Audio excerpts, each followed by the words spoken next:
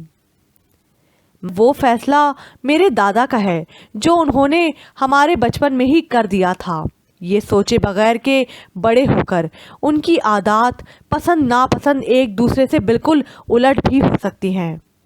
اب کے فرجام کا لہجہ خاصا کمزور سا تھا، وہ صرف اپنا دفاع کر رہا تھا۔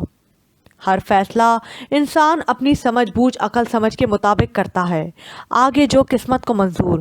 یہ درست ہے کہ بچپن میں کیے ایسے فیصلے تکلیف کا باعث ہوتے ہیں، مگر یہ ضروری بھی نہیں کہ پسند سے کی گئی ہر شادی کامیاب رہے۔ اور ایسی صورت میں جبکہ میں اپنے والدین کے فیصلے سے انحراف کرنا نہیں چاہتی، آپ کا اس کی طرف لوٹ جانا ہی مناسب ہوگا۔ میں نے اپنے والدین کے فیصلے کے خلاف آواز نہیں اٹھائی۔ خوشنوا اتنے برس سے خاموش بیٹھی ہے صرف اس لیے کہ ہم نے ہر دور میں اپنی تقدیر کے فیصلے دوسروں کو کرتے دیکھا ہے، کبھی والد، بھائی، کبھی شوہر اور پھر بیٹے۔ ہم نے زندگی کے ہر موڑ پر مرد کو عزت دی ہے۔ کہنا صرف اتنا ہے کہ تھوڑا سا خیال ہمارا بھی کر لو، ہمیں یوں ٹھکرا کر کانچ کی طرح ٹکڑے مت کیا کرو۔ ایک دل ہمارے پاس بھی ہے جو بہت نازک ہے، حساس ہے۔ ہم جو بول نہیں سکتی مگر آنکھیں تو اندر کا حال بتاتی ہیں، کبھی اس اندر کی کیفیت کے بارے میں غور کر لیا کرو۔ یقین کرو ابن آدم، اس سے تمہاری عزت نہیں گھٹے گی بلکہ اور بڑھے گی۔ ہم آج بھی تمہارے سامنے سر جھکائے ہوئے ہیں، پھر بھی راہوں میں بچھے رہیں گے۔ تارا جا چکی تھی، وہ کمرے میں اکیلا کھڑا تھا، پھر کچھ دیر بعد کرسی پر بیٹھ گیا اور دائیں ہتھیلی پیشانی پہ رکھ کر آنکھیں موند لیں۔ تو لگتا ہے ناکامی ہوئی تمہاری محبت کا انجام، بلکہ اختتام ہو گیا شاید، مگر آج مجھے تم بہت اچھے لگ رہے ہو۔